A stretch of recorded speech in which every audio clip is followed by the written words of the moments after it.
Great song from the great album Lost and Found. Yeah, 2008 or 7, I remember that.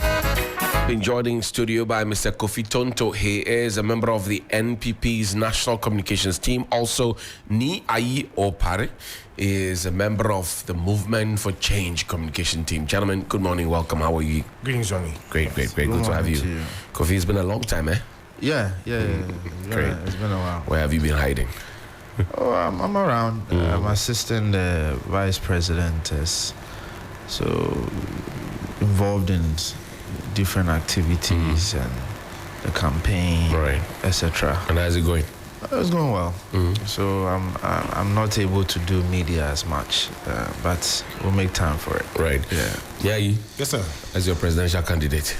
Very well. It's fine. Yes, sir. He hasn't spoken in a while. Yes. Why?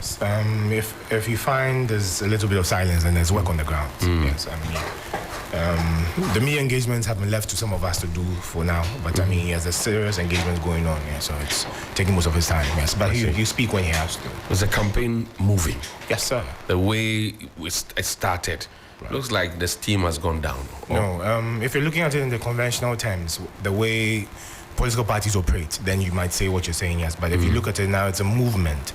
A movement is actually grassroots based, right? So sometimes beneath all the silence, there's actually work happening on the ground. Yeah, this just like the dark movement, yes. So yes. I see. Great. Let's begin, Jane, and find me that SOT from the Energy Minister. Let's quickly get into it.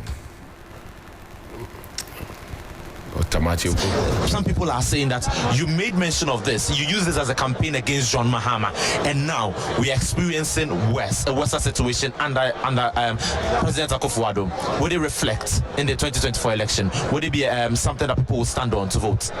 If you are comparing 4 years, MPP administration energy sector is 300 times better than John Mahama.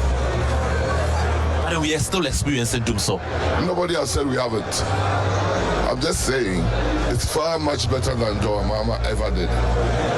You do admit that there's doom so. That is the word you used. I have never used that word.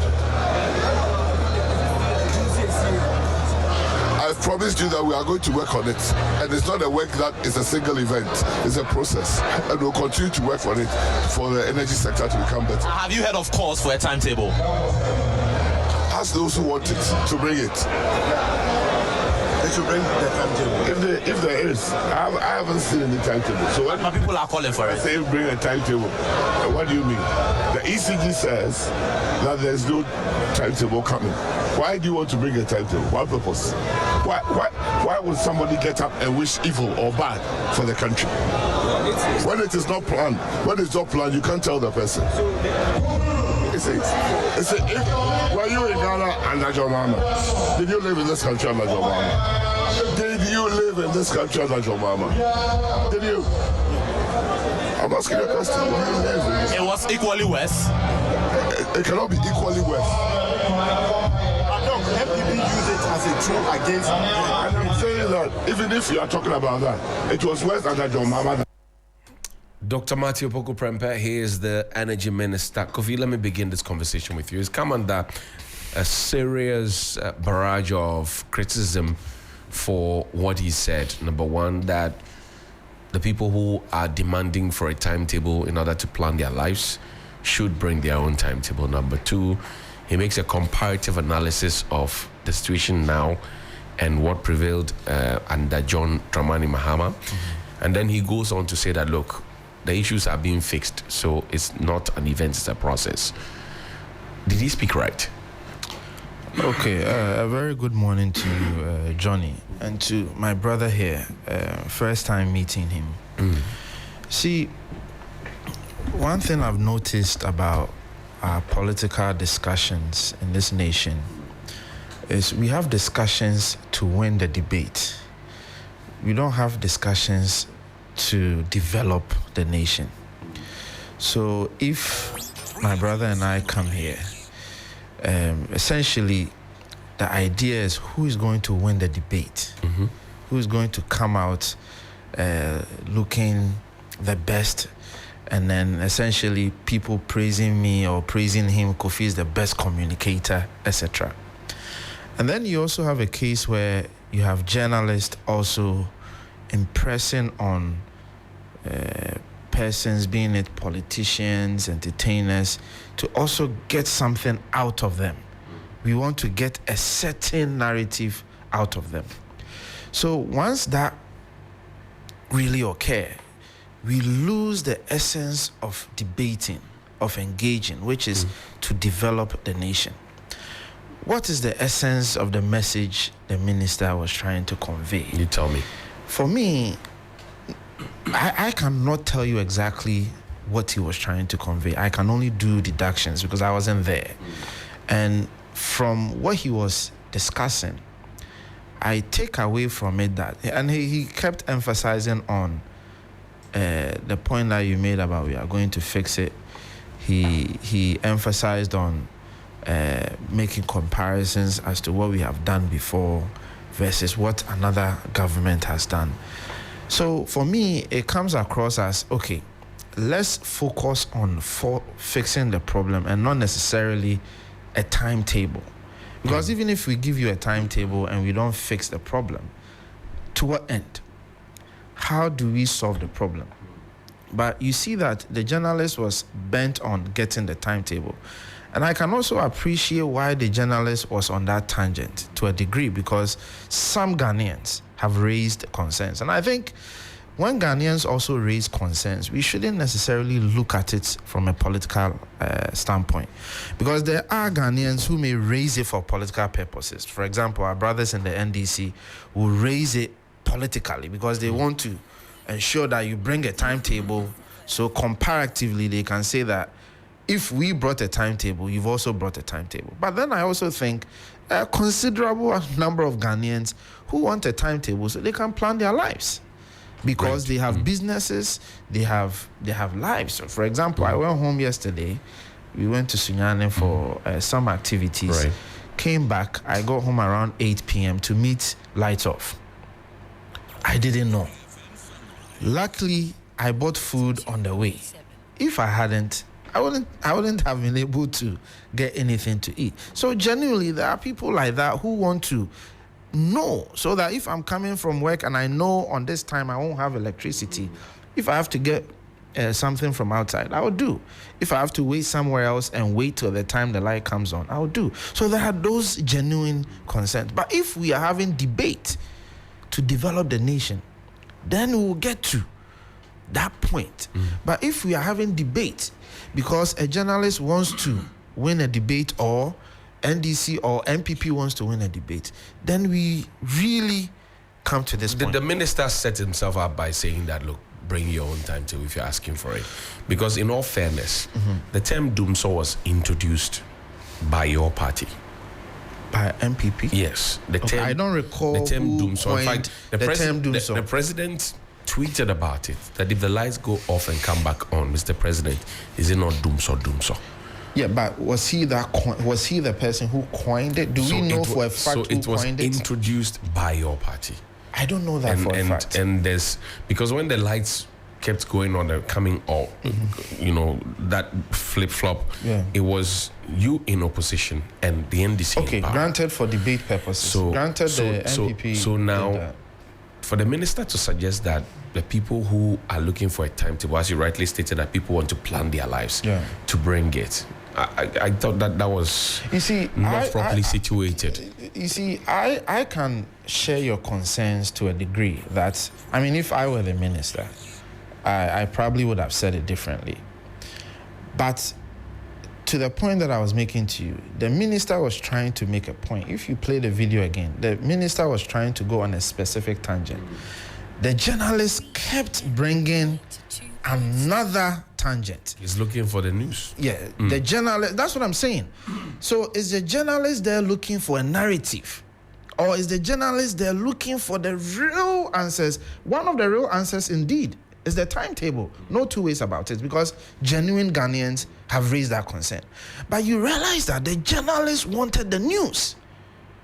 But are we having debates to win?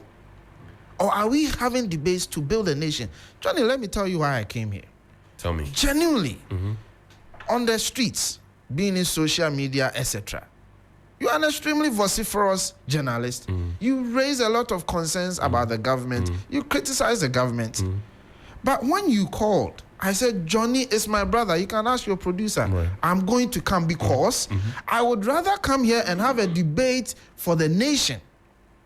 I won't sit on Facebook and win a debate with Johnny. I'll come here, we'll have a sober reflection on the national issues, so at least we can make a step forward. Because we have mutual respect for each Exactly. other. So And that's how the nation should be. I don't think you brought me. Do you know sometimes, when we are coming to some, and I'll be frank, when we are coming to Media General, it is almost as if you are going to be set up. Oh, yes. Because that's what the contention has established. That's the impression that has been created. By foul means or proper means, whatever. It could very well be a perception. But the bottom line is that we've pitched ourselves to the extent that if I'm coming to Media General, I'm wondering, what is it that I'm going to say? That Media General is going to make news out of me. Take something that I say out of context. We don't do that. No, I'm just saying. Right. But that is where Ghana has got into. So if Johnny says something and there is true value in it, I am fishing for the negative aspect of what Johnny said and attack him. I don't think that's what's going to portend well for the nation. So yes, if I was the minister, I would have probably responded differently. But you see a journalist impressing on the minister because he wants a specific narrative. That's also because so far the regime has not admitted that, look, we are in a power crisis. We have just been told that transformers, across the country have become faulty. We see the charts, and we see also that some of the what do you call it, the generation points are running at zero levels. Right? But the administration has not admitted that, look, we have a power problem. They only say we are fixing it, but the admission that there's a problem has not come. And that's where people get agitated, because what are you fixing if you have not first of all admitted that there's a problem? But why, we see the penchant on the admission is where let's also not discount the fact that some people want the admission for political purposes. But Kofi, admit that there's a problem. No two ways about it. Identify the problem. Then you can move to solve the problem. No two ways about it. The problem has been admitted.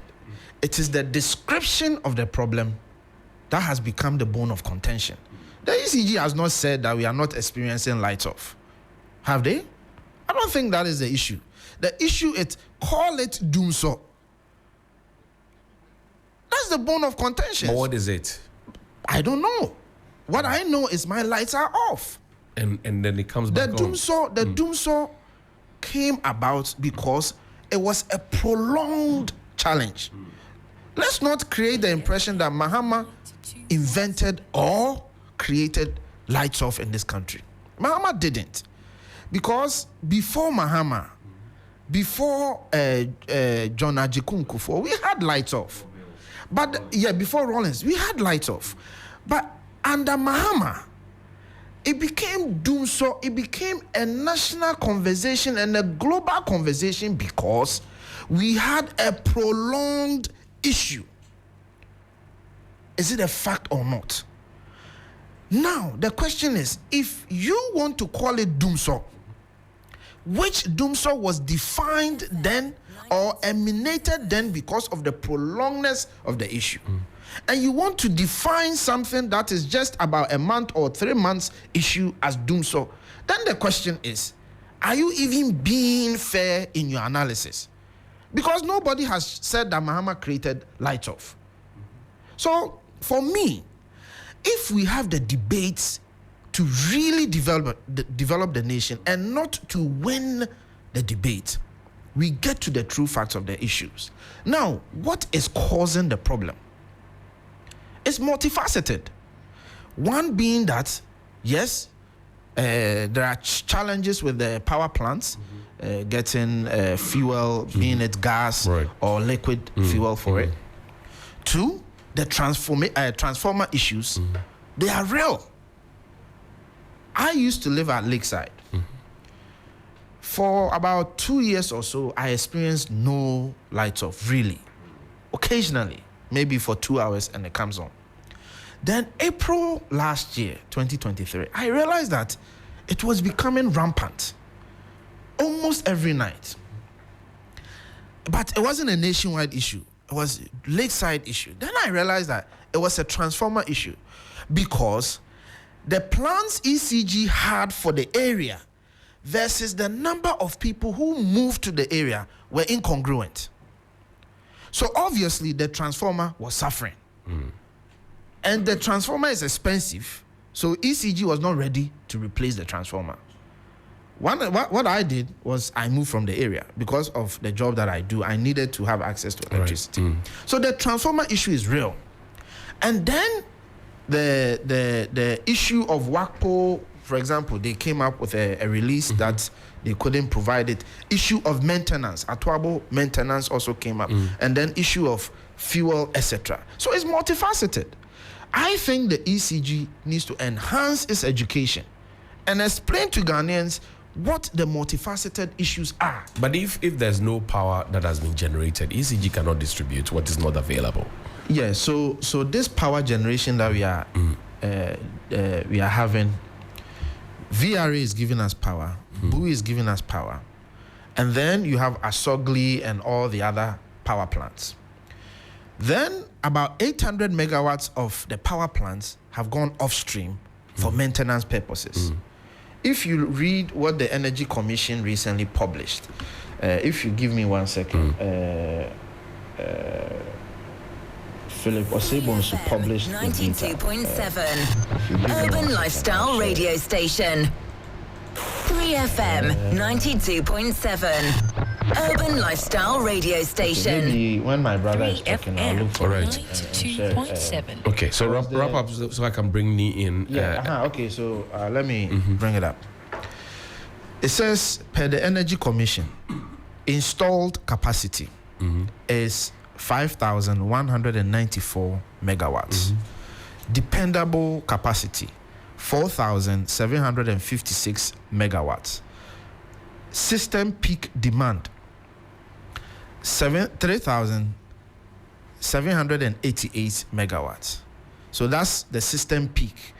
Available capacity, 4,400 megawatts. Reserve margin, so you subtract the reserve margin, etc. So if you look at the data and if you look at the percentage that's gone off stream, you realize that we have about a deficit of 600 megawatts. But we were told we have excess power that we are paying for that we don't need. No, that is installed capacity. What's the difference? Okay. Installed capacity is what you have actually built. So if you bring a power badge may give you, let's say, 500 megawatts. Asogli gives us about 600 megawatts. That's installed. But Asogli now is giving us about 300 megawatts. That is available. 300 is not available because of some maintenances that they are doing, So the installed may be 600, but what is available for a particular moment is different. And that's why I'm saying that. So we don't have excess power that we're paying for? No, you have excess installed capacity. Okay. And what is installed and what is distributed are different? Okay. Yes, completely different. So that's what I'm saying, that you may have installed. If you read the Energy Commission report, how is it that all of a sudden transformers across the country at the same time are having problems? That one I can't explain it because I'm not an expert in the ECG, and it's not transformers across the country. No. But the lights are going off across the country, and we're told that it's because your transformers are. It's one of the issues. Remember, I told you it's multifaceted. It is a fact that about 800 megawatts of electricity has gone off because of maintenance. It's not me saying it. Ben from ASEP did an interview on Asempa, and he explained it. He's an energy expert. Right. It is also a transformer issue to a degree. So for areas like Dansuman, areas like Adenta, etc., their issue is double jeopardy. So they may have an issue where the natural lights off is happening either because of lack of capacity or etc., or they may have a transformer issue. So it's double. Okay.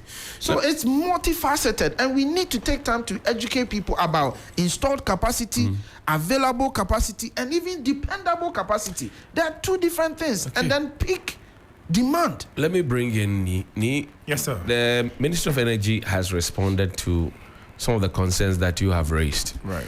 Number one, for example, they say that, well, the minister is seen straining his voice because of the obviously noisy background in order to be heard by his interviewer. Right. This has unfortunately been misconstrued that Dr. Matthew Opoku Prempeh is known to be very media friendly, right? Was the minister straining in the video you watched? Well, greetings to your listeners and your viewers as well. And your technical team, my fellow colleague here. Yes. Like we see on the streets, you go explain tire. Yeah, I mean, you explain tire. Yes, we watched the video. It's very clear. I always say a lot of things are said that are not said. Right. So his body language alone, his demeanor says a lot that was not said verbally, and it comes over as condescending, as cheeky, as very arrogant. Right. That was his posturing. Well, you see, you're the minister in charge of a sector, and we're having major problems in that sector. It's every journalist's job to pull out information from people, right? Elicit information. Yes, that's what they do. That's their job. But your response to it or how you respond to that is completely your responsibility, not the journalist, right? So even if the journalist was being provocative, he was being unprofessional with his job, you don't go down to his level and say he provoked you to do this, so then you respond in that light. Mind you, this is a minister of energy, right? So his composure, like I said, his demeanor, the way he responded to the questions, leave much to be desired. But yes, I see he was struggling to answer the question. I mean, anytime you find people trying to draw comparisons, right? Or yes, between one regime and the other. Yes, then it's an indirect admission of failure. Oh, really? Yes. I mean, you should be telling us what you've done, what you are doing, and not comparing someone who is out of office, right? Now, on the back of their failures, that was the previous administration. This is why people decide to vote this current administration into power. So you do not go back and start drawing comparisons and say, but this people even did this and this people did this. I'm saying I have a very big problem with NPP communicators. What they've been doing is, indirectly, they've been giving Mahama a lot of publicity. Oh. Because indirectly, the man is minding his business somewhere, but then they always keep mentioning the man's name in their conversations. And you see, publicity doesn't know negative or positivity. It's publicity. So if you're mentioning the man's name in almost every argument you make, you're giving the man a lot of media mileage, right? And that is not good for your communication. I wish we could stick to the issues and speak to them and discuss what you're doing about the problems rather than draw those comparisons. Is that dumso? Well, they said they don't want to call it that, but what I have seen is that we don't have a stable power supply. That is what is And there. what does that mean to you? So, I mean, they can call it whatever because you see, the word now has become the bane of contention. It's not really what is happening, but then what you decide to call it. Right. So we are arguing grammar, synonyms, and all of that. No, that's not what's important. Have you prepared your timetable? I don't have, it's erratic. I can't even put a pattern to it because it comes on one time, it goes off at another. Another day is a different time frame or pattern. So it takes a while for you to be able to adjust or to even get familiar with the patterns to draw a timetable. And that is why people were asking, you know what, if you're having periodic maintenance, and this is where I see the double standards and lies, right? If you have periodic maintenance, you know your team is actually going to work on certain power lines from, let's say, Thursday, 8 a.m. to 2 p.m. Now, that power line supplies certain communities with energy. Right. So you can just tell those people in advance that, you know, on Thursday, 8 to 12, 2 p.m., the team is going to work on this power line. And this power line actually gives power to X and X and X communities. Right. So people in those communities can prepare and say, you know what, on this day, they're going to be periodic scheduled maintenance on our power line. So we might not have energy for a certain period of time. That is the kind of timetable you're talking about. So if it's really professional, and they really have maintenance processes going on right now, you cannot tell me those things are sporadic. So you are doubtful that there's maintenance going on? Oh, I doubt. And that this is a major energy crisis. But nobody wants to admit that it is. That's the thing. And, I'll go into why I have those suspicions. Tell me. Right, yes. So, Apart from my brother tried to establish some of the data on the generation capacity and all of those things, right? Yes. We have excess generation capacity, but that does not mean we're firing on all cylinders. Okay. Like you tried to explain, yes. You might have the installed capacity that is higher than the demand, right? But you're not able to produce to meet that demand. Right. Because if you look at our generation capacity or the generation technology mix, we are largely dependent on light crude oil and natural gas, which are relatively expensive. So if you look at the West African gas pipeline, right, we have some debt with them. We've not been able to settle all our debts, right? Now, what this could mean is a certain period of time, they can shut down the pipeline and say, because you are owing, you've not been able to pay for the supply of gas, we're not going to supply you X amount of gas that you're expecting for a certain period. That is one of the reasons. If you look at light crude oil, that's very expensive, right? Now, to import light crude oil to fire up your power, your energy plants could be relatively expensive. And again, if you're having balance of payment issues, you'll not be able to import the light crude oil to fire your energy plants. So then you'll not be able to fire on all cylinders, right? So I would have wished that previous governments that were making so much investment in energy generation technologies would have looked at this component, which was the cost of running it. So it's not just acquiring the technology or the energy generation plants, but you have to look at what is the cost in maintaining and running those plants. But like I said, the two main political parties that we had since the beginning of the so-called Fourth Republic do not have any clue as to how to run nations. Oh. Yes. But they have done that since 1992 Exactly, and that is why we are having these problems today. I'll say this. Now, development is not an accidental or sporadic event, right? It's a well-calculated process. And it's scientific if you like, right? So for every kilometer of road that you build, you don't just build them because you want people to ride comfortably, no. But those have to have economic impact, and those can be measured, right? So you don't just wake up and say you're going to build X amount of hospitals or X schools or build this number of roads. You don't do that. You have to calculate and see how this fits into the general economic module. I'll give you a typical example of what I mean. I'll deal with roads first, right? Okay. So, like I said, you don't build roads for people to ride around in style. No. Roads are supposed to be a conduit of development, right? So you're connecting your production sites, which would be your farms. The economic importance of the roads. Of roads, yeah. So your roads are supposed to connect your farms, which are the production sites, to your industries, which are your manufacturing or industrialization points, and then connect it back to the markets, right? So, for instance, if I build a road like Circle Interchange, you try to measure what's the economic impact of such a road. What is the connection of that road? Is it connecting any production site to any manufacturing site to any market? Is that the triangle that is serving the purpose? The answer is clearly no. Right. So what will happen is you go take a facility to come build a road, but you're not able to pay back that facility in the short because it's not reckoning what you expect it to reckon. So someone builds hospitals and towns, they have built so many hospitals and all that. It's good. But you see, those are social expenditure. They're not really revenue generating expenditure, right? I see. So then how do you get back revenue from this expenditure? You have to rather make investments in productive sectors of the economy, and then from your surpluses that you're making from there in terms of revenue, now you can support other industrial projects and all those other infrastructural development projects. But then again, to buttress my point, both parties have demonstrated from their actions in the last 32 years that they do not have any real understanding or appreciation of the development process. They do everything randomly. It's sporadic. So you can't even put the connection between some of the projects that they push out, right? I had, I think you were listening to a tape where the vice president was promising to build, to invest heavily in solar energy generation. Right. He promised some 2,000 megawatts and all of that. I can tell you right now, without even looking at the facts and figures in that promise, that is not feasible. Oh, why? Yes. Why are you being No, I'm being realistic. pessimistic? No, I'm being realistic, not pessimistic. So the thing is, for you to be able to install that amount of solar energy, you have to look at your investment in the batteries. That's the main functional component of solar energy, right? Now, the most efficient battery systems you can use right now are lithium. Unfortunately, Ghana has signed off all our lithium to private industries, which are foreign. The president's promise would have been feasible if there was a process or there was a promise for a project to start manufacturing local lithium batteries. Right. Then you can see how that solar promise would have been feasible. Because like I said, one of the major components of the solar energy is your batteries. If you look at the cost involved in procuring the number of batteries to hold 2,000 megawatts of power, I don't think Ghana is in that financial position to make that commitment. Yeah. So even without going into the facts and figures of the promise, you can tell it's not a feasible promise. You say it'd be vibes. It be vibes, it be vibes. Malik Basintali is the Deputy National Communications Officer of the NDC. He's joining us on the phone line now. Good morning.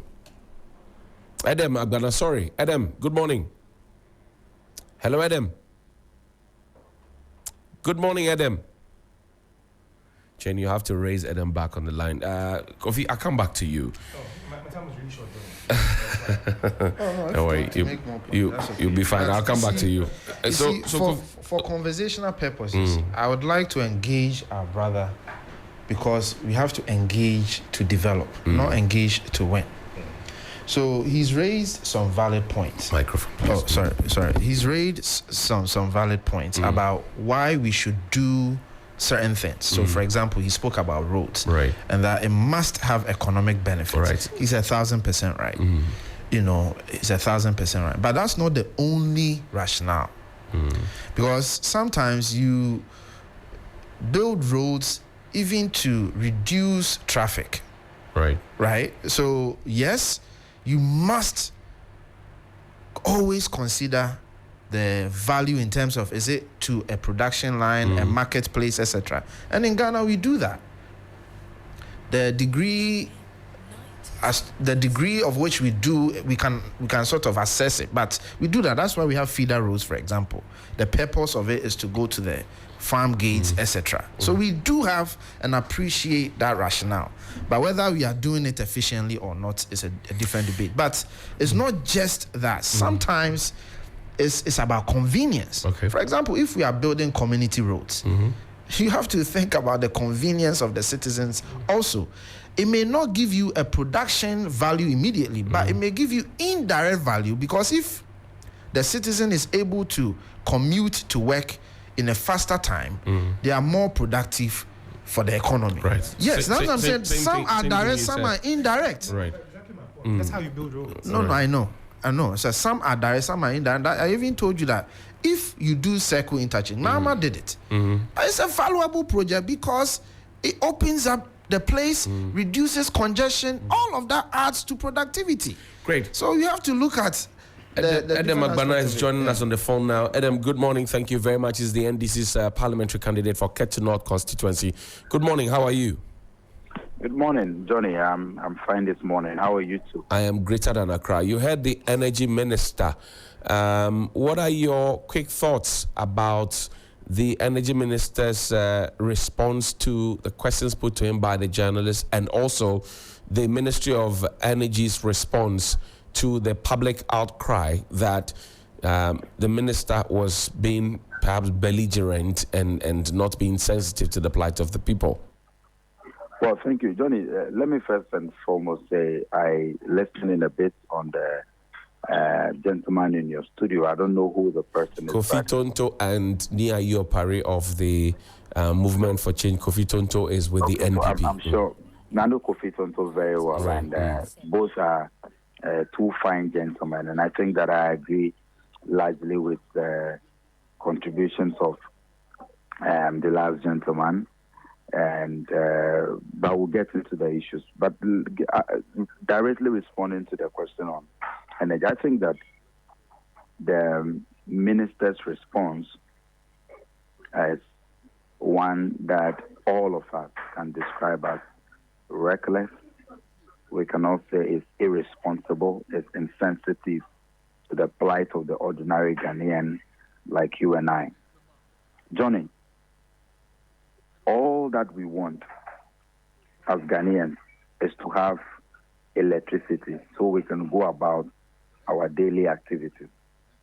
And so even when you are faced with a major power crisis like we are experiencing now, so you are faced with challenges within the power sector such that it's either your lights are off for most part of the day, or even when they are on, you experience what we call low voltage. Ghanaians call it low current. And so you may be seeing that you have electricity, but you can not use it to do anything and all of that. And we are demanding for timetable, because the lack of timetable has even security implications.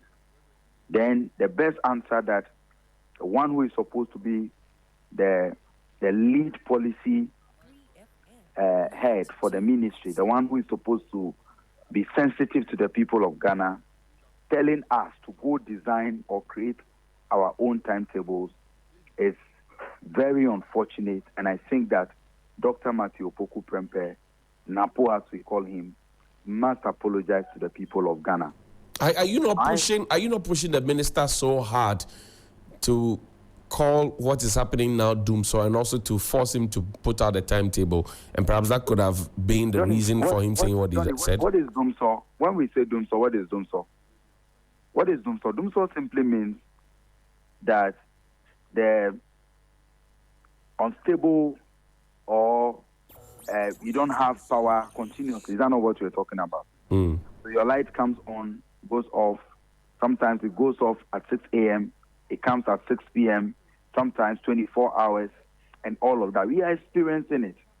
So why is it that under John Dramani Mahama it was doomsday, but under the NPP they are finding all sorts of technical explanations? And I think that when you're a public official, you have a moral responsibility to be sincere, to be honest to the people you serve. This whole explanation about technical issues, maintenance issues are all blatant lies. Johnny, we all know the cause of what is happening. What is the cause? The problem is that government has run the power sector into crisis, and government does not have the money to pay the producers of power, and that is why, despite having the capacity to generate enough electricity, all the IPPs are currently producing or generating below their capacity, and that is why we have this challenge. It is nothing about maintenance of transformers. It is nothing about maintenance of whatever generators and whatever plants. Government simply is in debt.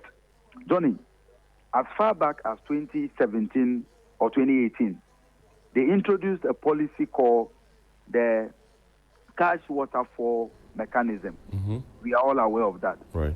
That policy enjoins the electricity company of Ghana to make proper allocations of whatever revenues they receive to all the other players within the value chain in the provision of electricity. For a while now, ECG is unable to allocate or to pay the other IPPs. As I speak today, the ECG and the government of Ghana owes the IPPs in excess of 1.5 billion. And so they do not have the money to buy the gas to fuel the plant. And that is the only reason why we are having these troubles with the power sector. And yet, because their own words are biting them, because they are so ashamed, and the hypocrisy, the double standard, they are afraid to call it doomsday, and they are giving it all sorts of technical explanations and technical names and all of that. I am a stakeholder. The people in my constituency want to see electricity 24/7. I see. The people in my constituency want electricity to be able to work with. Now, people leave home and go to work. Many of these people use electricity for their works. So if lights are going to be off and you provide a timetable, then they can properly plan. Evenings where you know that your house or your facility will be affected, you can make proper electricity, proper security arrangements for all of that. So why are they running away from the Adam, timetable? so the conversation... And it is irresponsible that for the minister to ignore all these concerns and is asking Ghanaians to go and produce their own timetable. Yes, we'll produce the timetable for him. Have you produced yours? No, but you see, it is the one who switches off the light that is expected to produce the timetable. But since he's asked us to produce the timetable we are producing for them is that we will make sure they exit power come December 7th. This level of irresponsibility and recklessness must stop. You don't take the people you lead for granted in this manner. Adam, I thank you very much indeed for your time this morning. Tell Kofi to call me after the show. We have an unfinished business. I'll tell Kofi to call you. He says you should call. He said you should call him after the show. Sure. Great. Kofi, I have in my hand the chart of the power generation points taken at 7 a.m. You know, usually it's taken at 7 a.m., 2 p.m., and then 10 p.m. Power generation hour points. Okay. Now, I don't know about that. Akosombo, Okay. number of units as of this morning, 6. Total load in megawatts of power, 881. Bone, GS, 4. The total load of megawatts is 145. Okay. TAPCO, 2 of their units are up and running. That's a total of 208 megawatts of power. Okay. TICO has 1. That's 107 megawatts of power. TP47 has 1. That's 103 megawatts worth of power. Senate is running 0. Okay. So they are not generating any megawatts of power. Siemens ST50, they are also running at 0. Okay. No megawatts of power. Asogli SG51 is running 10 units. That's giving us 494 megawatts of power. Okay. TE66, that's T3, is also running at 0. Okay. Bui Solar, there are 3 asterisks there, but they have 5 megawatts of power. Bui BU54 has G4, that's 4 units running, and they have 2 megawatts of power. Bone Thermal has 0. Okay. Ameri has 0. Okay. Sen Power has 3 units running, that's 327 megawatts of power. Car Power KA77 has 24 units running, that's 431 megawatts of power. AXA has 4 units running, that's 60 megawatts of power. Amandi has nothing running. Bridge Power has nothing running. Kaleo Solar has 2 megawatts of power. Gensa Power has 21 megawatts of power. CIE has 40 megawatts of power. CEB has 52 megawatts of power. Sonabel has 56 megawatts of power. So this is the generational mix. Yes, as of 7 a.m. this morning. Okay. So are these? So you notice, for example, that there are some that are not running at all. Yeah.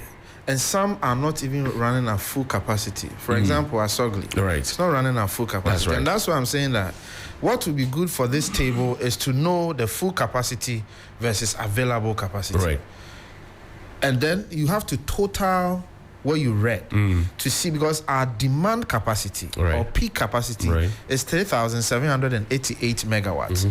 So if this is equal to 3,788 or higher or below, that will be more contextual, and then we will really appreciate what is happening. So very useful information. But some are not running at all. Yes, that's where the problem is. We would have to find out why they are not running at all. Is it maintenance? And is it fuel? And what is it? And you know, this has been, because I get these updates, you know, from my sources within the space. Yeah, that's fine.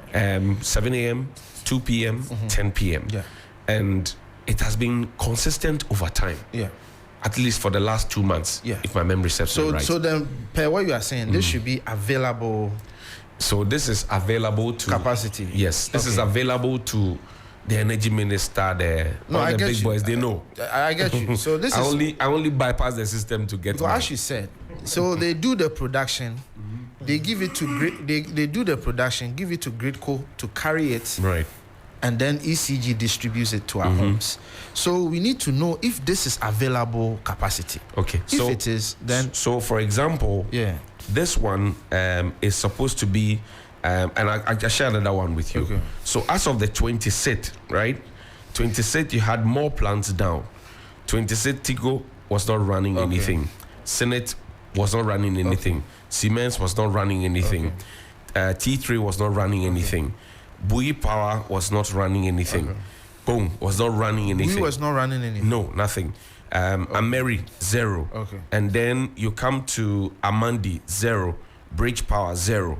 But that would be Ghana shutting down literally. All right. So what day was that? So that's 26th. That's Friday. No, 26th is yesterday, right? Yesterday. At what time? Yesterday at 2 p.m. in the afternoon. That's the data. Yeah, but you see, Johnny, all those that are not running, you need to quantify and know the total megawatts. Okay. Because if you quantify, so Helen, come do the math for me. If you total and know the megawatts, then it will tell you the impact of lights off that we will have. So the total load that we'll have as of yesterday, 857. Jen, do the math for me. 857 plus 146 plus 180 plus 88 plus 406 plus 238 plus 77 plus 78 plus 8 plus 16 plus 40.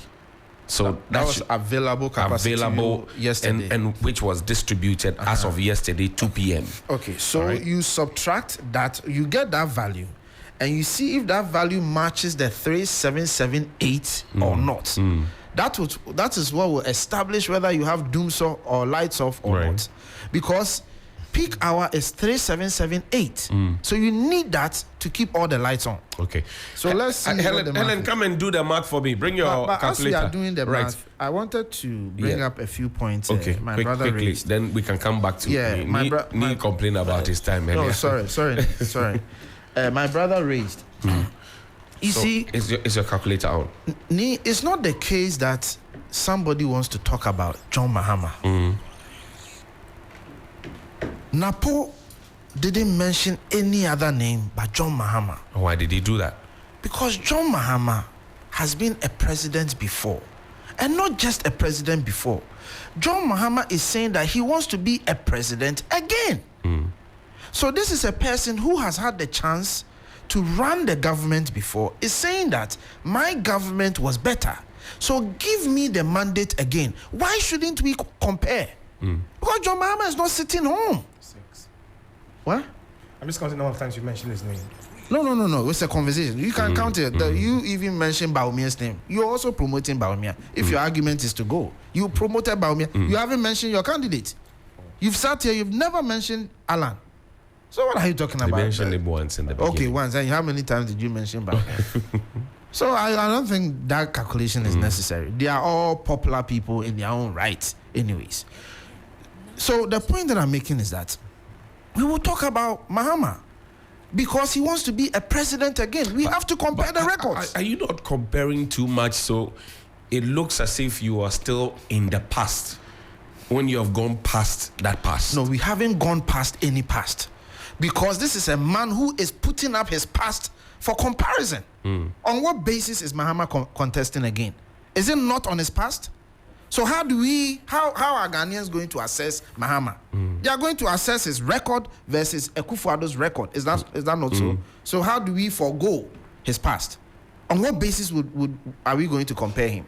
So I think that argument is moot. It shouldn't come up. Okay, Helen, do the math for me. 857 plus 146. You got it? I've got it. Plus 180 plus 88 plus 406 Right. plus 238 Yes. plus 77 plus 78 plus 8 plus 16 Right. plus 40. Total. 2,134. We're running at a shortfall. Subtract it from 3,788. 3,000. 3788. So that's 1,600 Short. megawatts of shortage. So Right. do you know what typically they will do? No? They will shut off the major cities. Because in Ghana, if you take the northern region, the total usage of northern region, it may not even come up to 100 megawatts or 200 megawatts. So inconsequential. So they will immediately come to Greater Accra, Ashanti region, Western region, Takoradi, and then Cape Coast. Because these are the places where you have the most load, and then Tema. Right. And then they have to take all these places off and get that 1654 to be able to keep the whole thing on. Otherwise, everything will collapse. So these are some of the conversations that we have. I'm very happy we are having this conversation so we can help Ghanaians understand. So we need to go back and understand why the ones that you said are off. Why were they off? But somebody, is it gas? Somebody needs to be explaining that I agree to with us. you. But nobody is explaining. I agree to 1,000%. us. And that's where the problem is. I agree 1,000%. So I use my sources to get the in data the system to get this data, and I get it on a daily basis. 7 a.m., 2 p.m., and 10 p.m. I agree with you. 100%. But then the Ghanaian people should be informed. made aware. Yeah, I agree with you. Then they can know, okay, if this happens, I'm supposed to be at this corner. Yeah. And so I plan my life appropriately. 1,000%. I agree. That's all people are asking. I think it's fair. And that's why I said earlier that there are a lot of Ghanaians who are genuinely asking to plan their lives. Right. Genuinely. Me? Yes, sir. This is the data available. Like I said, Kofi's explanation makes sense, right? second. Kofi's explanation makes sense. Based on what exactly? Well, that we're looking at the figures, Right. available capacity, Right. what's being distributed, Right. and also the fact that when that happens, the major cities that are consuming more will be shut down, Right. so to Right. save the system from crashing, Right. and then people should be appropriately told. No, that much I can agree with. That people have to be informed. But then, see, the problem is, But It you is- don't agree with all the others? no. So I'm stating. I'm saying. That's fine. Yeah. So the problem is, you said the generation capacity we have is some 3788, right? Yes, but we're That's the producing the peak. The peak, yes, Demand. We call peak it demand, peak right? But then we're producing some 2,000, yeah, so it's under, right? Yes. I'm saying that has to be explained. If it's That's going right. to The be difference. yes, why we have that. So you've admitted, yes, we have a shortfall. That's why we're having the outages we're having. Right. But as to what is causing that has not been explained. That's why I mentioned earlier that could be the cost of fueling them, light crude oil and then the natural gas. Those things are really expensive. Right. That is why these things are not firing on all Right, cylinders. right. That is an admission of doom so. Because if you understand what that phenomenon was, it was that we're not able to fire at peak supply, right? We're not able to fire on all cylinders. That's why we had the issue of doom so. So if today you're admitting to the fact that some power plants have been shut down because they've not been able to, they're not able to produce at peak performance. I mean, it's the same admission of the same situation I'm talking about. Okay. But is that No, all I go have? ahead, please. Sorry. I Right. think you have too much you want to say, eh? Plenty. Go ahead. In Ghana We, hot. we have to switch the topics, though. Okay, I see what you mean. All right, then let me wrap up in a minute. Right. Right, okay. So the reason why I never mentioned the candidate's name so many times, except from the beginning, was we're not selling individuals here. It's a contest of ideas, right? That's what I'm saying. Both MPP and NDC are running this campaign as if they are newbies to this game, right? You should be speaking about what you've done. Your track record is what's supposed to be pushed out there, not promises. That's where I have the problem. You've been at the helms of affairs of running this nation for the past 32 years, but you're still making promises. You're not able to tell us what you've done. And you see, that's where the argument should be right now. Tell us what you've done, your track record. That's what we should. And there shouldn't be comparisons. Because you see, you claimed you were better than someone. That is why we voted you in. So speak to what you've been able to do right now. And it should be clear for all Ghanaians to see. Johnny, can you not measure by yourself what your living standards were 8 years ago and what it is currently? But the point is that if they tell you what they have done, you still Yes. question them.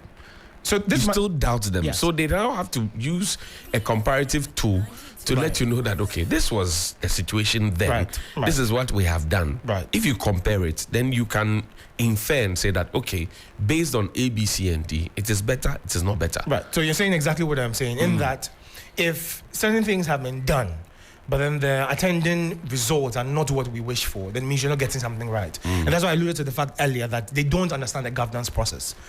Both parties think development is just building infrastructure or constructing certain things and doing this. That's not how it's run. You have to understand how those things fit into a greater overall economic plan. That's what they are missing out. So they built roads, they built infrastructure, they built hospitals, schools, and all those things. But what has been the translation in the economic sector? What has been the impact in the lives of the people?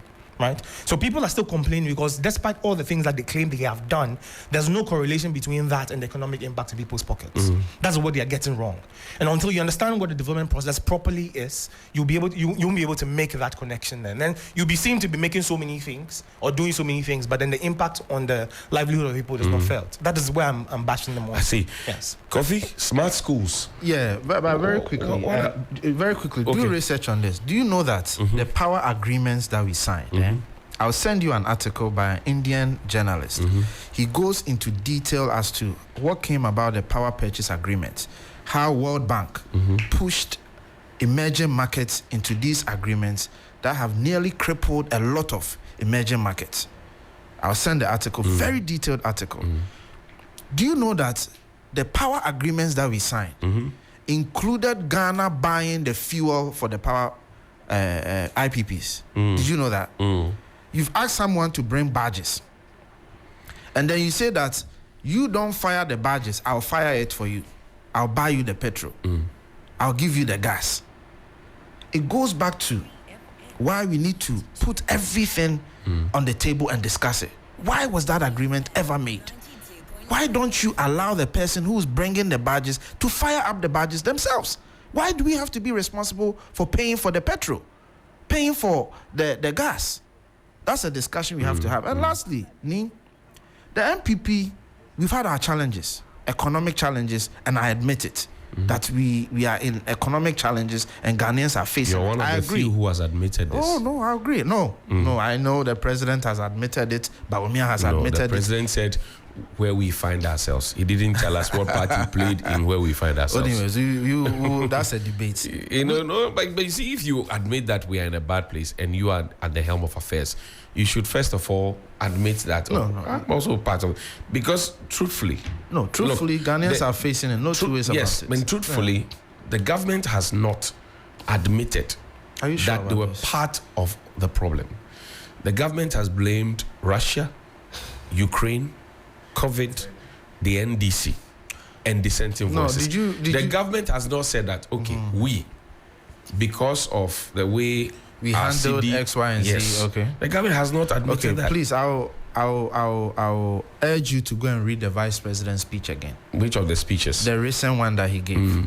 He spoke about this. No, that's because he wants to be president. He said he's not the president said the buck stops with him. Of course. But that's the law. That's the constitution. I agree. But the ones whose photo was on the ballot sheet that we voted for, the president, has he admitted? I believe the president has admitted on several occasions. He has not. He has said that we are in crisis. So he has said that several times. Yes, I agree. We are in crisis. No debate. But what part did he play? Okay, the role. Yes. Okay, so because in this studio, if right now something happens, and the security agencies get in, we all will have to explain the role we played. I agree with you. So your bone of contention. It's not my bone. It's the nation's bone of contention. That's fine. That's fine. That's a debate we can have. That's not a debate here, but I'll be more than willing to face you on that debate. I'm happy. But we can have it on a different date. Right. But the point that I wanted to make to me is that, no, NPP is not just building infrastructure. In fact... What are you doing? What is free SHS? Is that infrastructure? That's a debate I would like us to have. No, is free SHS infrastructure? We are a government that's proving that we go beyond infrastructure. In fact, when you look at social interventions in this country, over 20 of them, literally, we came about with these policies. These are not infrastructure policies. You can question the efficiency of it, etc. But you cannot sit here and say that the NPP is all about infrastructure. No. Did I ever say that? You said that both governments are just building infrastructure. They think governance is about building infrastructure. That's what you said. NDC, NPP. Yes, you said both governments. And I'm telling you that no. Don't misquote me. Okay, please quote yourself again. Right. I said they think it's just about building, so they don't even understand how to build. So I said there's not the problem building it. No, that's not the problem. It is how to connect the things you think you're building. Right. That's so what the I said. Economic importance and exactly. all of it. So it's not just. But he's mentioning that, for example, the MPP is not just about infrastructure. They go beyond. And that is another problem. You see, you made mention of the social intervention. It's a very good thing. But then another thing about the governance process is you don't go into social welfare spending because it's not an investment you make to reap money back. Right? So you have social welfare is not something you make money from. You don't use that to generate revenue. So what you should do to run a proper, efficient welfare system is to make sure that you've increased your revenue generation capacity.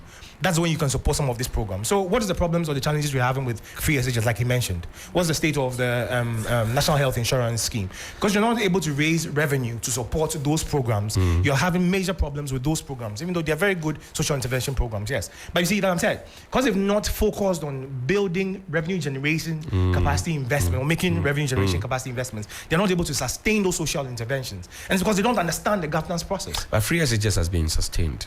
But what is the state of it? So he has admitted that you can question, how well it is being run. Didn't teachers just go on strike? They are still on strike. Exactly my point. But before free SHS, were teachers going on strike?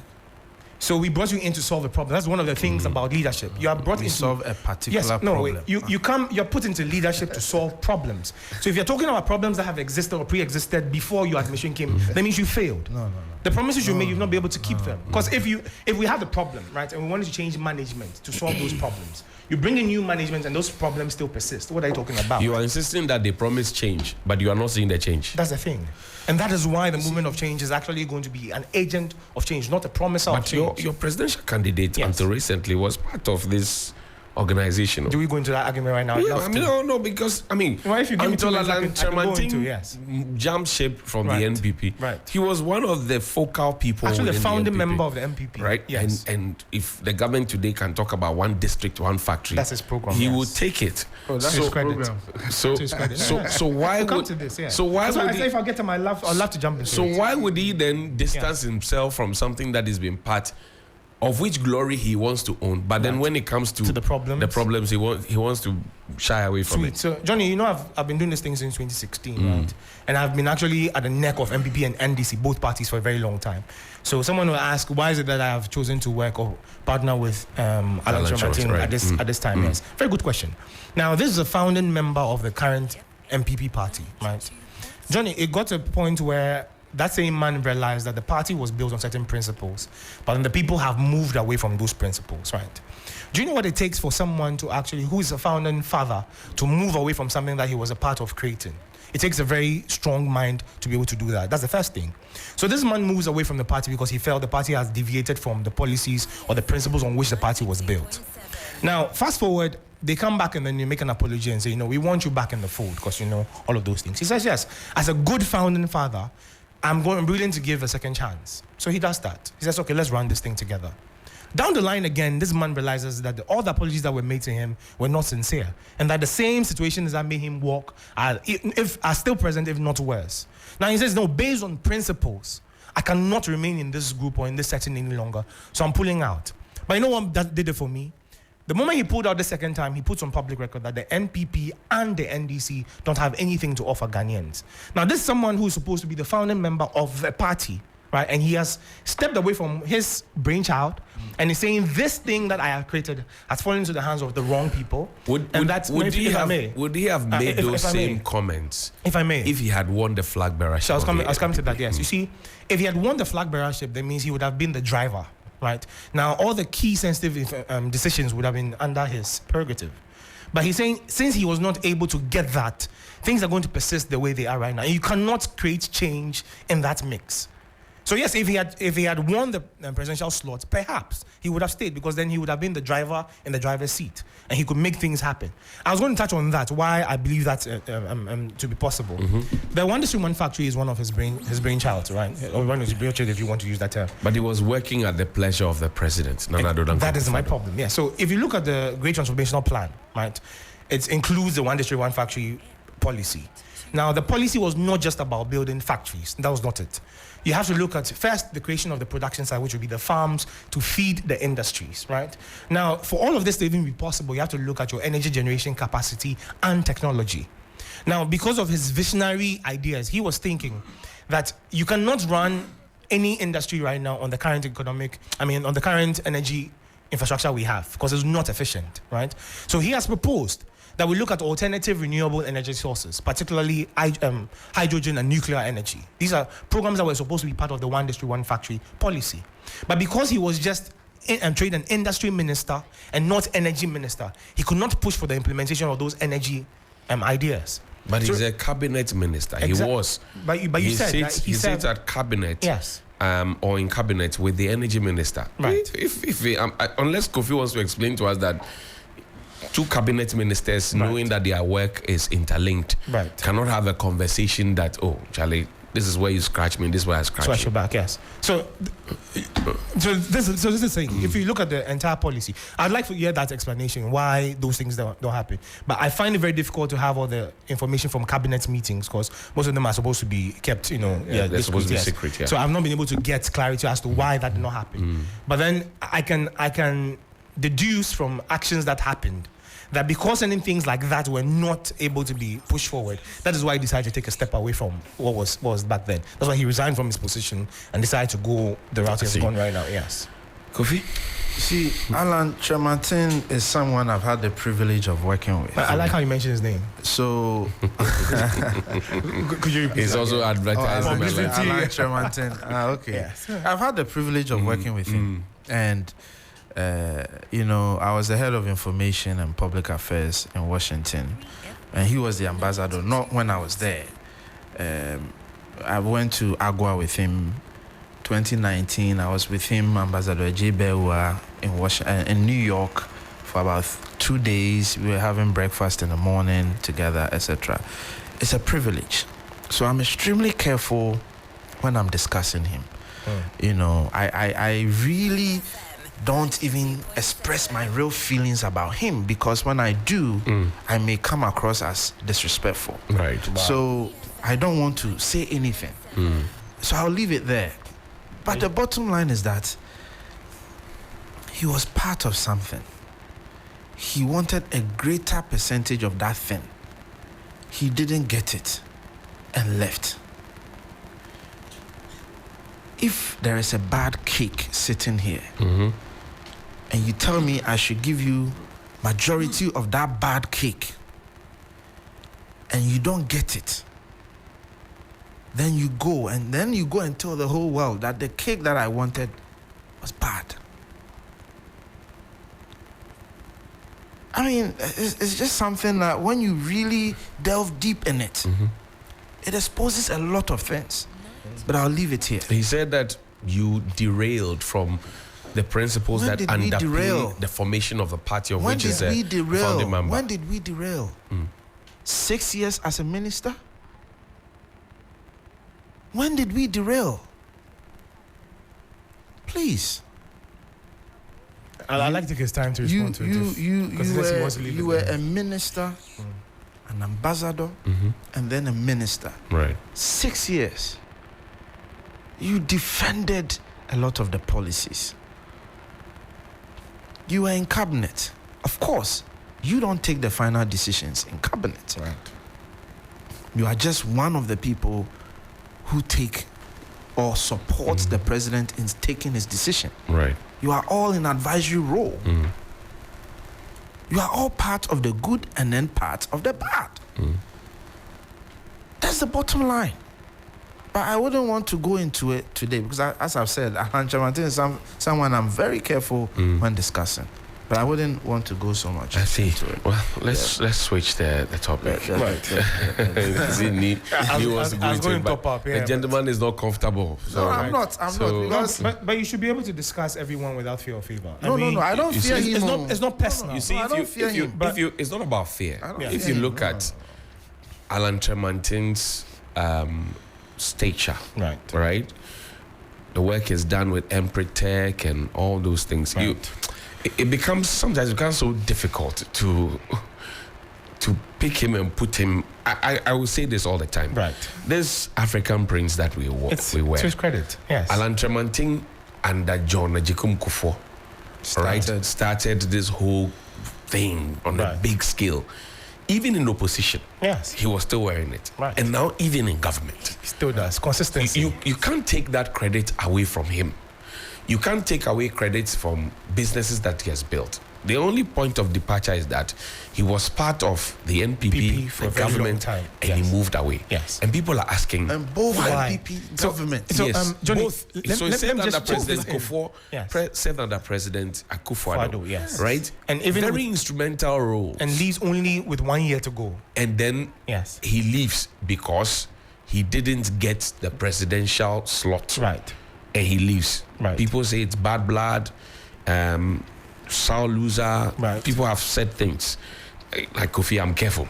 Yeah. But Johnny, it's strange though. Yeah. Strange. But this is why I mentioned this. You see, apart from the fact that even if you're saying he left because he didn't get what he wanted, I've said yes, what he wanted that was to the be. case. So I'm saying even assuming without admitting that is the case, right? You can't assume a fact. Wait. This is a fact. So let's make some progress. So I said, even if that is the case, no, right? he left because of that. Right. So Johnny, hold on. So I'm saying, if that is the case, right, it is because he wanted to be in the driver's seat to make some changes. Now, if he cannot be in that seat to make those changes, why do you stay in there? And this is the thing. People have asked, why did he stay all this while? That's right. You see, and that is one of... I've had this personal conversation with him. That's why I can speak to this confidently, yes. Because I take his word for it. And if you speak about his integrity, you know you can vouch for that, yes. Now, he says this. If he had left in the first term, most of the projects that he had been instrumental in implementing would not have happened. A typical example was the African Continental Free Trade Agreement area, right? The headquarters being brought to Accra Ghana, was his initiative. Now, if he had taken that exit in the first term, he wouldn't have been able to put that thing up, right? Now, if you look at all the car manufacturing plants that have come to Ghana right now, the assembly plants, right, from Toyota to VW and all of those, yes, those were his initiatives. If he had left in the first term, those things would not have been made possible. But you see, I wish you let me land on that. If you mention, for example, I know you want to extol him, but not exactly. But I just want to make those points clear. If you mention, for example, that he wanted to be in the driving seat, right, to cause change, right, as Kofi has explained, at cabinet he is not in the driving seat. Exactly. I'm sure that he had made suggestions at cabinet several times that were not taken. Exactly. But he stayed. That's what I'm saying. His staying was to make sure that certain things were laid, certain foundations were laid. And I'm saying, if he had left in the first term, most of these things would not have happened. You see, the African Continental Free Trade Agreement and the area, that's one very key thing that people have not really come to appreciate. Now, when AU was formed, the idea was to seek political, economic, and social union for the entire African continent. We succeeded to some extent with creating the political union. That was the formation of the AU, right? One of the major challenges that we've suffered with was the formation of an economic union. That's something that we've struggled for a very long time, since '63. Okay. But with his initiative, we've been able to create that. And more so, the headquarters has been brought to Accra, which is a very significant turning point for not just the economy of Ghana, but for the economy of Africa as a whole. Okay, Kofi, smart schools. So we're wrapping up. So Alan gets to benefit from all of these things, but Bawumia doesn't. Bawumia, the untimi or driving seat. Bawumia, he should have taken all the decisions. Is Bawumia the president? Kofi, my source says that there's no gas, no power. It is not transformer repairs. Same as yesterday, the day before, and today. Oh, that's fine. And I think if the person heard me right, I said that you are just asking that the explanation should come, and you want to know why. Oh, for the ones that we've lost. Yes. Oh, so sure, he's listening, and he says that it is not the transformer problem. Oh, no, it can't be. No. I was not blaming the transformer for why some. No. I'm not saying you are blaming. He's just supplying information. No, he added transformer. Yes, he says it is not the transformer problem. I'm saying that he added transformer. It's important we educate the listeners that the transformer conversation came in as an addendum, because I said in some areas they suffer double jeopardy. Okay. So they suffer the normal lights off issue and then additionally like the transformer issues like Adenta, Dansuma, these major areas. That's what the point that I was making. The light off is not normal. No, it's Charlie. I know. They are not normal. I don't like it. Yesterday I was sweating like something. You'll be fine. Smart schools. Yes, smart schools. Quickly as we wrap up. Yeah. So the whole concept. Have you seen the buildings? The new ways we are going to build schools in Ghana. Okay, you should see them. I'll get you the video. They're actually building. You know, we are building the STEM schools. Have you seen some of the STEM schools? The Abomosu one, etc. Then we are building other schools which are equally STEM schools but designed differently. These are in the major cities. They are building one around the East Legon area. I have the pictures here that I can show you also. And then the new concept of how we are building JHS has also been outdoored. Just the day we launched the laptops, that's also going to come up. It's a very, very beautiful concept on how JHS should look like. The whole idea behind the smart schools is really building an educational system that is ready to participate in the fourth industrial revolution. So you have to get the students ready. How do you get the students ready? You need to offer them the requisite tools and support for them to be fourth industrial revolution ready. And that is why we are providing the laptops for them. And that is why you are also making changes to the curriculum, making coding, even how they sit in class. For example, if you look at the NACA curriculum now, students are encouraged to sit around Montessori style, learner-based. Okay. I don't know too much about it, but that's what it is. Okay, right. So sit around tables so they can have interactive discussions, more practical work, more coding, computer literacy, etc. So the smart school is a combination of many things coming together to prepare our students for the fourth industrial revolution. Kofi, you have changed the curriculum. Okay. You don't have textbooks in the schools. But we've loaded the textbook argument. It keeps coming up. But they've debunked it, saying that they've provided the textbooks. The textbooks are not and in the then schools. now the tablets have the textbooks on them. Kofi, so you have changed the curriculum. Okay. I've taken time to read that NACA document. Okay, the curriculum. Yes. Okay. Even before they did the training for the basic schools. Okay. It took forever for them to do for the JHS. Okay. But primary school, they did it. I even complained about the food and how their breakfast was tied in rubber bags and served to them and all of that. The purpose of changing the curriculum was to have students sit in the format and fashion that you're talking about. Today, government is providing desks and still providing mono desks and dual desks. After you change the curriculum. No, I'm telling you this for a fact. No, I know. I get if you you. go to our public schools today, government is still procuring mono desks. All right? Yeah. That is against what is in the policy document. Okay. That has been agreed and approved by NACA. But we change the curriculum. Was a policy document that every single chair and table has to be in a circular form? How are the children going to sit around the table to do learner-based conversation? No, my point is there are instances where you provide them for them to do those particular activities. Kofi. But if students are in classrooms, they can't be in a circular form all the time. Kofi, you and I, we went to school here. I went to some school here. Yes. I did most abroad. I did typical Saito school in Ghana. Okay, I also did Saito. Yes. In Bokrums. And I did Lebi Keshwane and Napani area. I did an Opare area in Bokrom too. So I went to school. I'll close at 12:15. And then if I go for afternoon shift, so you went to Aban school. Aban school, through and through, from zero to Krinkrang. Okay. Proper Aban school. Okay. Typical Saito. Yeah. We know how the classrooms are. Yes. We know that the classrooms are overcrowded. Yeah. But we still went ahead and changed the curriculum and put in the document that we're going to have students sit around the table. And I'm suggesting to you that today. In fact, Jen, was it a month or two ago, the Okankwe South, where they left the desks out there in the open, right? They procure desks. They are still procuring dual desks and mono desks, which is not supposed to be the situation. There's some variance. You get the point. I get your point. So you don't have the textbooks. You do not have the desks because these computers are supposed to be for second cycle schools. Yeah. So the basic schools who do not have the textbooks, they do not have the desk that is required. Or the classrooms. Yes. In the kind of classroom that we're looking at. And that's the basic level, trying to build them up to this second cycle level.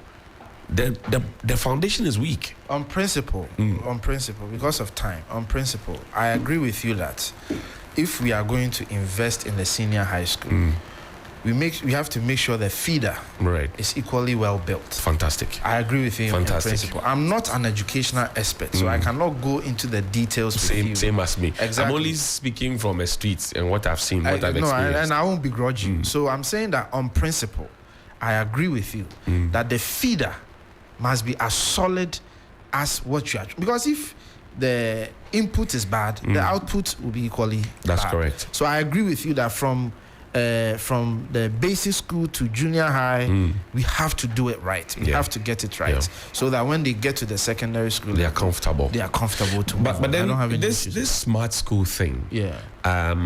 Laptops or tablets are being procured. And people are already raising questions about the procurement process and who is getting what and who is doing what, and they are comparing it to the one teacher, one laptop thing. And this morning you mentioned about Roland Dagambiri, RLG. That's right. It was featured in one of the newspapers. As Read well. the cost of this. It doesn't look. No, but the Roland Gambill one, were they ever procured? Were they ever distributed? Because they were never distributed. They started, and it turned out they were not really up to scratch, and they abandoned the project. So, as we speak, some teachers don't have their laptops. About 80% have it. I agree with you. About 20% still don't have their laptops. when it comes to the teachers. And they were told that the curriculum will be on their laptop, the syllabus will be on their laptops. The teachers? Yes. And are they saying they are not on them? Well, those who do not have. The 20% who don't have, how do they instruct their students? I agree with you. And I agree with you that, yes, you see, generally, I think you can speak to some lapses that may have occurred, you know. But for me, in principle, is it a good thing to have a tablet where lessons are preloaded on them? It has a learning management system with all the lessons loaded on them, quizzes, interactives, videos, audios, etc. Is it a good thing or not? Is it really something we need to prepare our children for the fourth industrial revolution or not? I think we must be able to debate for development while raising concerns, no issues. But when certain things come up and people generally bastardize the whole thing, then I have a problem. I am willing to concede on challenges. I am willing to concede on lapses. But I am not willing to concede on the concept behind the idea. That one, these kids are improving on their basic computing skills while having a one-stop shop for all the resources they need. This is what we are all calling for in terms of efficiency. So I think it is a good thing, but we need to make sure that we do it right. Okay. We implement it right. Me? Yes, sir. Closing. Right. One student, one tablet. Right. So, yes, it's supposed to be a good idea, right? And that if you're raising children or students, we should keep in mind that it's a global world and they're going to be competing globally. So, school children in Ghana today would be competing with school children in places like Finland and Sweden, right? So you should look at the quality of the education they are getting. Yes. So this would have been a very good policy. But then again, I say it's the same thing I'm talking about, where people are rushing to do something, to be seen to be doing something, right? So they don't get the basics right, and you go later and start having major problems. Now, the thing is, you have existing schools right now have problems. Apart from the infrastructure itself, classrooms. Right. Johnny, you notice it's 2024, but we still have schools under trees, right? Yes. You made mention of the desk issue. So these are basic issues that we have with our educational system, right? This idea is a very good one. But why don't we try to bring our educational system that we have right now to a certain standard, a certain quality? Then we can use that as a springboard to launch into the future, right? But what we're going to do right now with such initiatives is we're going to be leaving a lot of our students or our children behind because of the inequality that exists in the space right now. Can you imagine people who attend some of the Saito schools that we went to before? They still remain Saito schools today. Right. The infrastructure is not anything. In fact, the quality has dropped. Exactly my point, yes. But you realize in some other spaces, some private schools and some other schools, yes, they've gone far into the future, right? So there's a very huge divide amongst the same students that we are even comparing within the same country.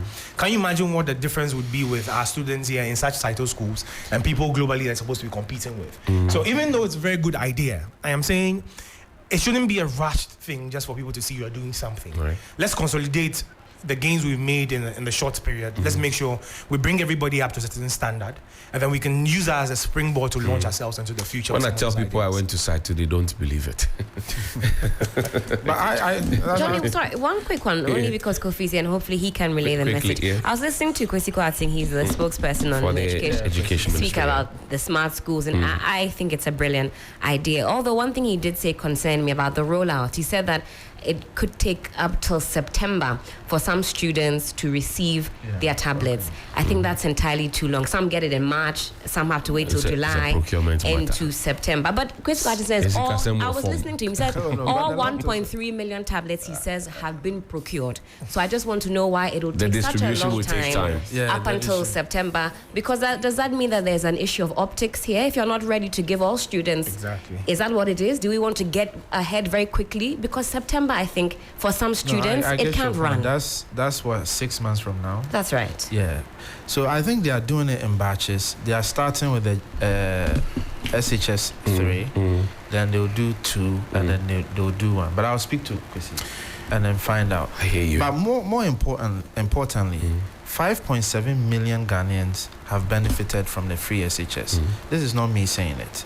This is data from Africa Watch. I mean, is it Education Watch? Africa Education Africa Watch. Education. Yeah, Kofi Asare. 5.7 million. So just imagine leaving 5.7 million children behind.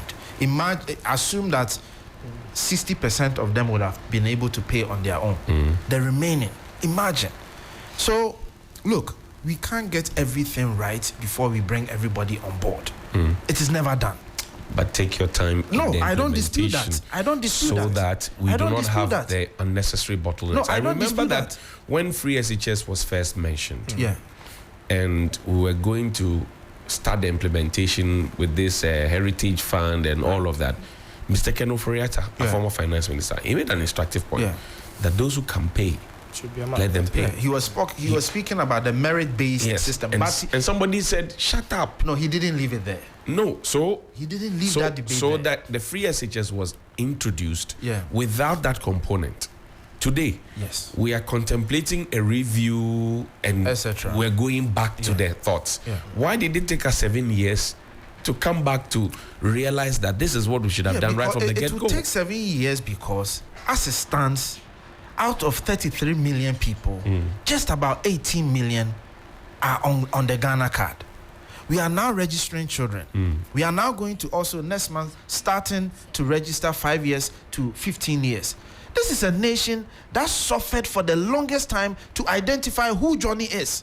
We are now doing that. How do you do a merit-based system if I can't identify Johnny? Go back to the cocoa loans, the cocoa scholarships. Who benefited? Esikafona is our benefit here. So we need a society that is formalized so we can do all these merit systems that you are referring to. I hear we can't you. just do it haphazardly. Thank No. you. Kofi Tonto is a member of the NPP's communication team. Also, Ni Ayi Opare is a member of the Movement for Change communications team. Thank you. Regards to your presidential candidates, when is your run?